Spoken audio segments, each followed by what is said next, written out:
जी अस्सलाम वालेकुम, मैं तो अपना अब्दुरमान मदनी। तुसी चैनल वेदे पे हो मदनी विद मस्ती। अच्छा जिन्ना बिरावा जे ताई चैनल नहीं सब्सक्राइब किया जल्दी जल्दी मारो सब्सक्राइब। आज दा व्लॉग शुरू हो गया जी अल्लाह दी रहमत नाल। और अज इतवार आई, इतवार दी तुहानू पता तुहाडे बिरावन छुट्टी हुंदी आ। इतवार वाले दिहाड़े एक अद्धा व्लॉग शूट कर लवी दा भाई जेड़ा तुहाडे वास्ता अबे जल्दी बोल, कल सुबह पनवेल निकलना है। थानू भी खाना होंदा है और वो इतवार वाले दिहाड़े शूट करीदा ताकि तुसी वेख सको अग्गा पिछड़ भाई जी टाइम कौन लगदा।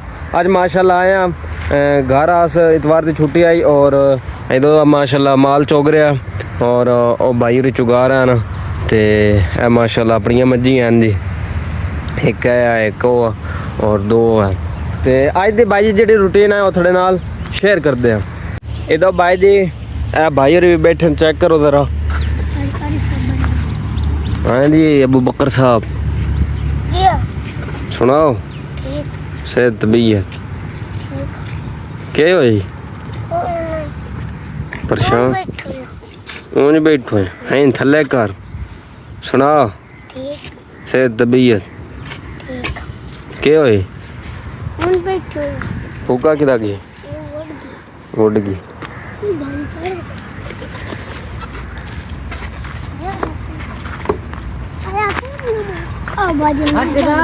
जी भाई जी। अमरूद भाई जी किदा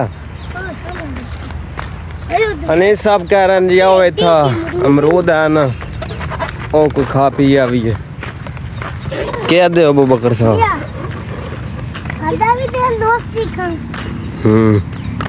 अच्छा भाई जी जा रहे हैं इतना कि अमरूद लगे हैं ना ओ खान और वेखो खाली आ गई है लाग अबू बकर बिस्मिल्लाह जी ऐसी बिस्मिल्लाह पढ़ के लगी है आ गए हैं जी और अमरूद खान वेंदे पे हैं जी। अच्छा भाई जी अमरूदा कोल पहुंच गए हैं चेक कर सकते हो तुसी ए भी अमरूद लगे हुए हैं भाई जी ए वेखो और इस मैंने लगता पूरी सड़क उत्ते अमरूद लगे हुए तुसी चेक कर लो इधर सारे अमरूद लगे हैं। नहीं आज फनी वीडियो ने शूट कर लवीए हेलो भाई जी एक थोड़े कारण फनी वीडियो शूट करूँगा इतना लोकेशन लभी आ असी आख्या एक निकी जी फनी वीडियो बना लवीए जेड़ी अपने बिरावा बरूवा वेख के साढ़े तो हसन और फनी वीडियो शूट करते हैं। अज दे व्लॉग दा इत्थे ही करने एंड। अगर वीडियो चंगी लगी हो वीडियो लाइक शेयर प्यारा सारा कमेंट और चैनल सब्सक्राइब जरूर कराए। मिलते हैं इंशाल्लाह एक नवी वीडियो नाल। उस तो पहले अमरूद चेक करो माशाल्लाह ए वेखो पक्के पैन